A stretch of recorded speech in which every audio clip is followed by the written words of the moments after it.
Hi everyone, I'm Jack the Rambling Raconteur, and welcome back to Augustusalong. We're in part 2, our monthly read-through of the 12 Caesars by Suetonius.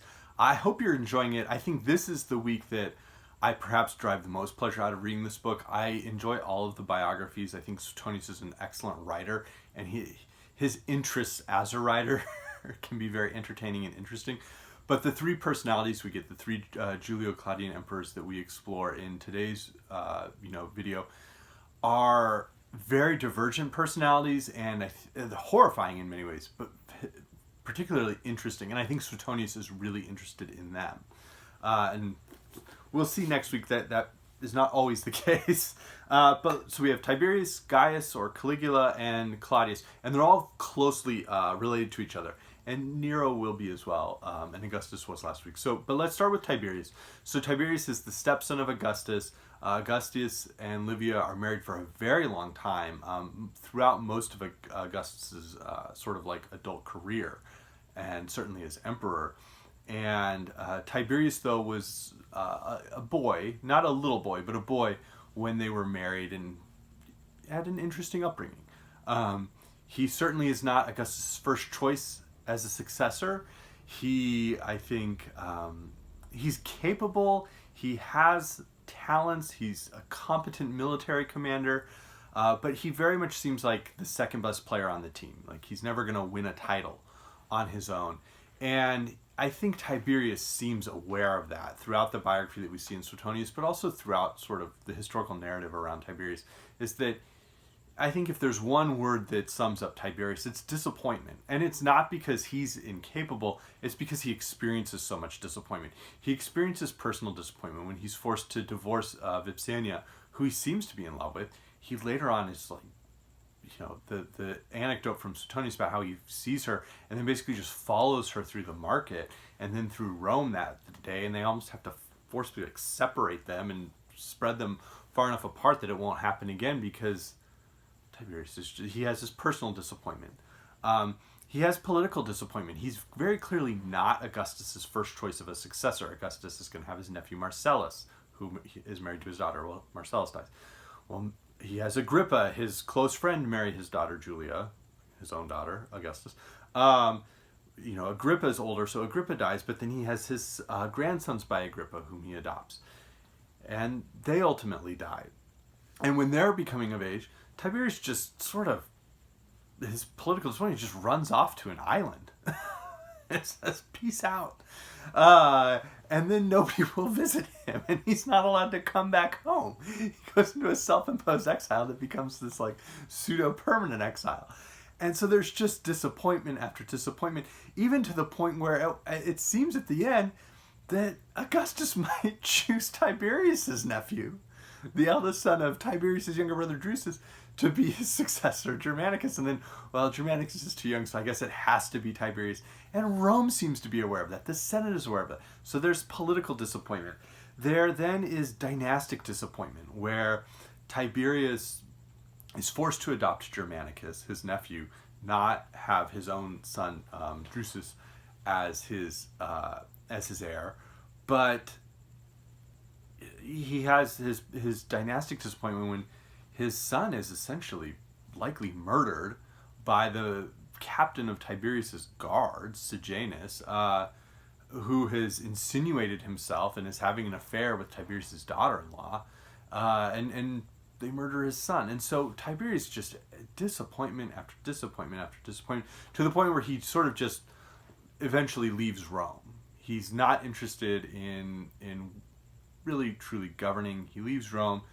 He goes off to his grotto, where he has frescoes and can do whatever he wants because he's the emperor.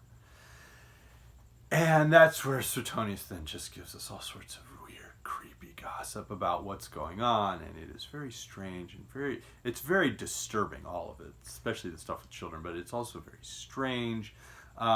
There's some question around how much of that was true. Tiberius didn't really care about censorship, and so people can just say whatever you want.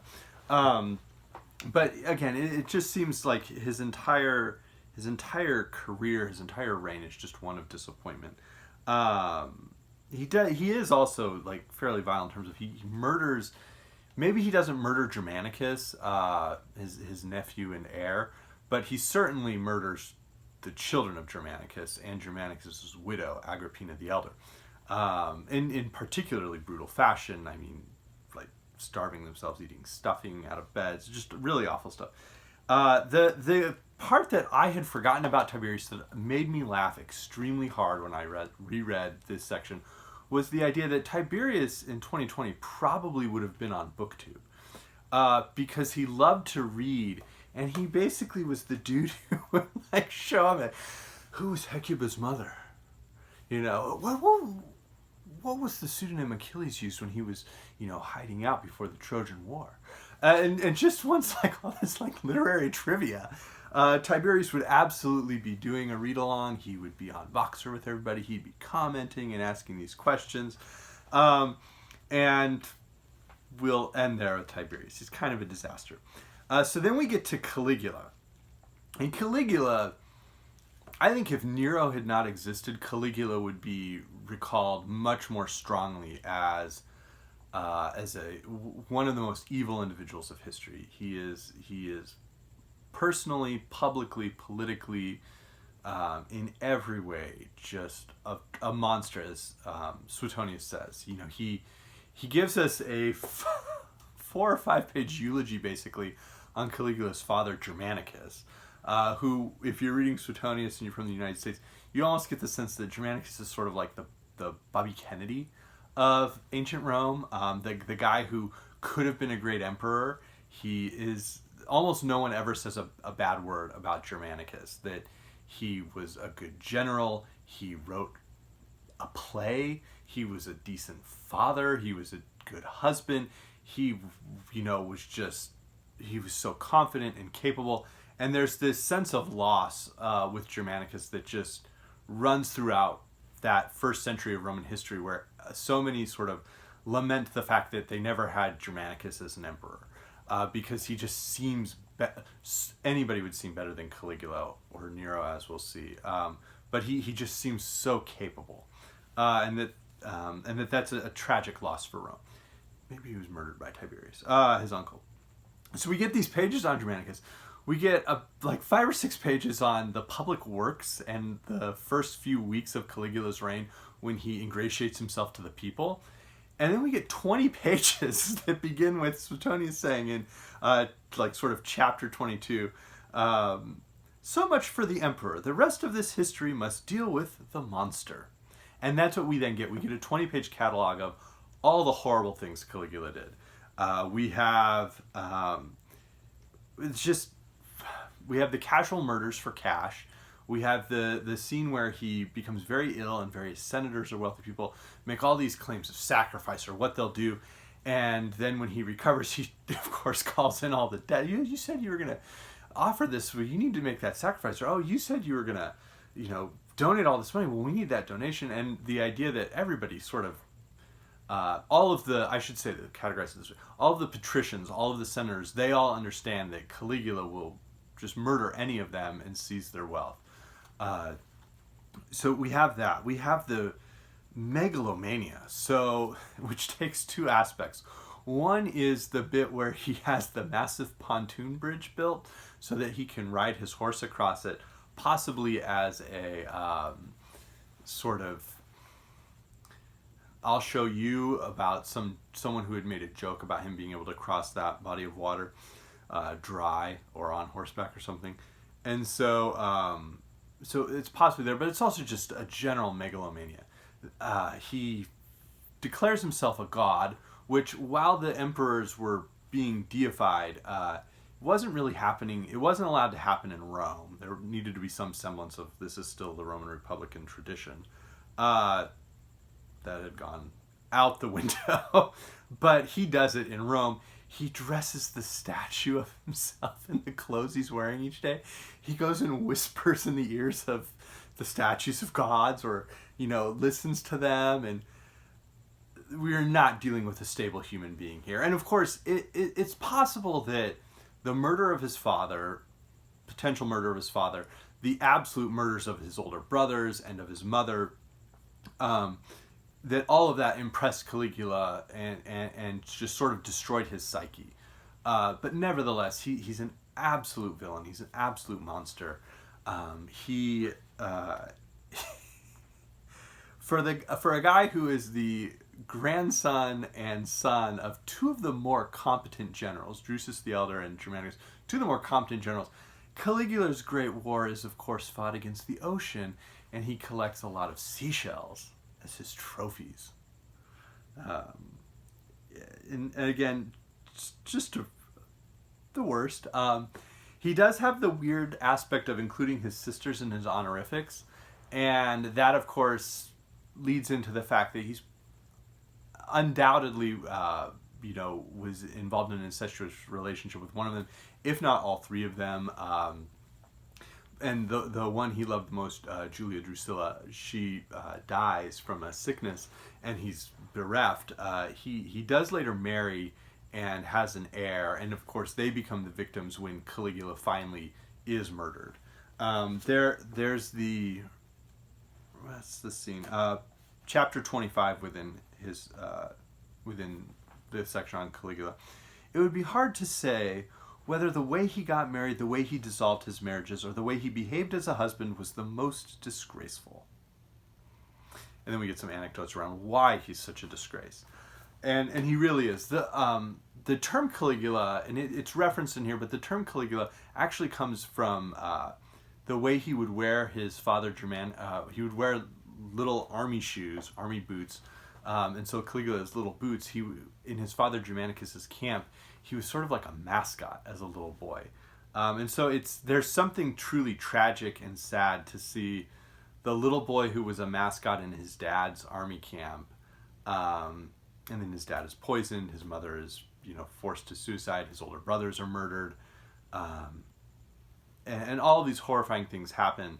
He embraces, as an adult, of course, embraces the evil, and then there are so many victims of, he was a victim and his family was a victim of Tiberius, but he then creates so many more victims. And there's something like very sad about the idea of the little boy who was walking around in the boots in his dad's camp, becoming this monster who commits all these horrifying acts.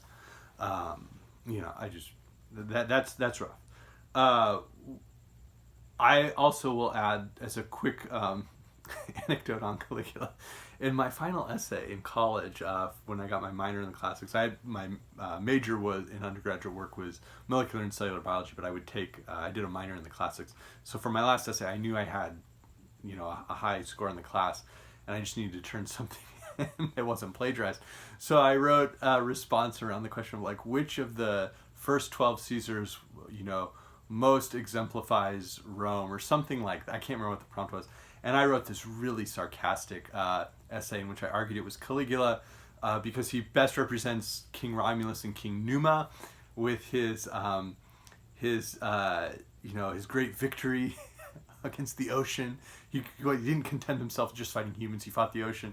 His focus on the family and how creepy and awful that was. And then Numa with his emphasis on religion and, of course, declaring himself a god. He must have been very religious. So the professor thought it was comical. So we have Caligula, and the other real fun note on Caligula, he was going bald, but he also was very hairy. So he created edicts that people couldn't look down on him and see that he was bald, or make any jokes or references about goats because of all this body hair. Quite a bit different from Caesar, of course, who was bald and then made sure that he plucked all of his body hair. So there we go. So Caligula is murdered. And all of those crazy events within Caligula's reign happened all just within 3 years, just over 3 years, 3 years and 10 months, I think, is what Suetonius says. And that's also a very poignant sentence. The idea that all those 20 pages of atrocities occur in fewer than 4 years. So after Caligula is murdered, his wife is murdered, their daughter is murdered, again, victims of Caligula's reign of terror. We then get Claudius. And Claudius is really interesting because I think that within the ancient world, Claudius probably was regarded as, if Tiberius was the second best player on the team, Claudius was the last guy sitting on the bench who never should have been allowed to, touch a ball, be on the team, play a game. I mean, just we open with we open again with sort of a eulogy for Drusus, Claudius's father, younger brother of Tiberius, father of Germanicus, therefore grandfather of Caligula. But Drusus the Elder, who maybe is the one guy who would have been interested in ending the empire and restoring a Roman Republic, but he again dies young. And so we have Augustus writing letters to his wife about her grandson. I have now discussed with Tiberius what we should do about your grandson Claudius at the coming games of Mars. The question is whether he has, shall I say, full command of all his senses. But I don't want him to be laughed at. And then going on, I will invite Claudius to dine every day, rather than leave him to the exclusive company of Athenodorus and Sulpicius. If only he would show greater concentration and behave with less capriciousness. Then at the end, I'll be damned if your grandson Claudius hasn't given me a very pleasant surprise. How on earth anyone who talks so confusedly can nevertheless speak in public with such clearness, saying all that needs to be said, I simply do not understand. And Claudius, after he accedes to the throne, makes these claims that maybe he was playing up some of his disabilities, the physical disabilities he had, or his speech disability, so that nobody viewed him as a threat. Caligula despises Claudius. He keeps him around as someone almost like his fool to play around with. He, shoves him in the Rhine River. How could they send you? And so Claudius sort of just is the survivor. He's the last guy around. His father, his older brother, both were more capable than he was. His nephews, by Germanicus, one of whom was Caligula, but the others were murdered. And so Claudius is very much just sort of the last guy around, and he's almost an accidental emperor. Maybe the Republic was going to be restored. But we then get to see what Claudius does as an emperor, and it's interesting. He seems to take the role fairly seriously in terms of, doing some public works, making sure that there's food for the city, presiding over laws. And then we get this, he seems to be very focused on tradition, emphasizing, religious aspects, traditional aspects, and sort of the old patrician caste system. And so he emphasizes all of that and holds all of that up. But on the other hand, he seems to also be sort of the regular guy of the emperors. He allows himself to be seen eating. He doesn't engage in sexual antics, but he will interact with people. There's the edict about flatulence might be okay. If you really have to, just let it out. And so there are some interesting aspects around Claudius from that respect. But he can also, of course, be capricious. I mean, the man's an emperor, so he can be capricious. There is an aspect of how he seems to, it's whoever talks to him last maybe wins the day. As soon as he makes a decision, he sticks to it. It's like, let's get this done with. But we also get this, and so that can be cruel in terms of the executions and the quick executions. But we also get this sense of almost like playfulness, where he has the bit where the guy says, well, should this defendant be wearing a Roman toga or a Greek mantle? And he goes, well, if he's, in this part of the case, he's going to wear the toga, and in this other part of the case, he's going to wear a Greek mantle, because I haven't made my decision yet. Or the bit where they make the gladiatorial salute, we who are about to die salute you. And he goes, or, you may not die if that's the case. And so there's this sense of irony and sarcasm within Claudius, where there does seem to be more intelligence than perhaps anyone was ever giving him credit for. We have the fact that he's a writer. He writes these histories, and they're of course he's an emperor, so of course they're included in the Library of Alexandria. But he writes the histories, and Suetonius doesn't disparage them. He doesn't ridicule Claudius's work, and no one around is really a descendant of Claudius to care whether Suetonius disparages his work or not. So let me see what else was really funny. there's the bit there's the bit about where the guest is suspected of stealing a really nice golden bowl, so he invites the guest back and then makes sure that there's a little clay earthenware vessel there. You go ahead and steal the stuff that's not great. And there's an interesting connection to, if you've read the New Testament in the Acts of the Apostles, when Paul is in Judea and is being tried, the governor there is Felix. Felix was an acquaintance of Claudius who had appointed him to that role. And that gets sort of mentioned here in Suetonius. We do have a description of the issues that people had noticed around him, and that he stumbled as he walked, owing to the weakness of his knees, because both in his lighter moments and in serious business he had several disagreeable traits. These included an uncontrolled laugh, a horrible habit under the stress of anger of slobbering at the mouth and running at the nose, a stammer, and a persistent nervous tic of the head, which was apparent at all times, but especially when he exerted himself to the slightest extent. His health was wretched until he succeeded to the throne, when it suddenly became excellent, except for violent stomach aches, which often, he said, made him think of suicide. And then we get some details around how Claudius can be a bit of a glutton. He likes to eat. He will pause a case and go join a group of priests when he can smell really good food. And I'm part of this priesthood. I'm going to eat lunch here. and so Claudius seems to be a very human individual. Unlike Caligula, seems like this larger-than-life personality that is just horrifying and terrifying. Claudius is highly imperfect and can be cruel or bloodthirsty, but also seems to have these different human traits that Suetonius brings out. It's unclear how much Suetonius sympathizes with Claudius. Robert Graves, the translator, certainly does, because he wrote 2 books about him in which he reveals Claudius very much as having sympathetic political views, wanting to restore the Republic, adopting this habit of, let me exaggerate all of these disabilities so that no one will think I'm a threat. And then towards the later on in his life, Claudius marries his niece, Agrippina the Younger, sometimes known as Agrippinilla. Her son is Nero. He adopts Nero as a stepson. That's a disaster. And so we now have, again, a really fascinating female character within Suetonius' 12 Caesars, who we'll see a little bit more of next week when we do the chapter on Nero, but again, someone who really is a fascinating individual.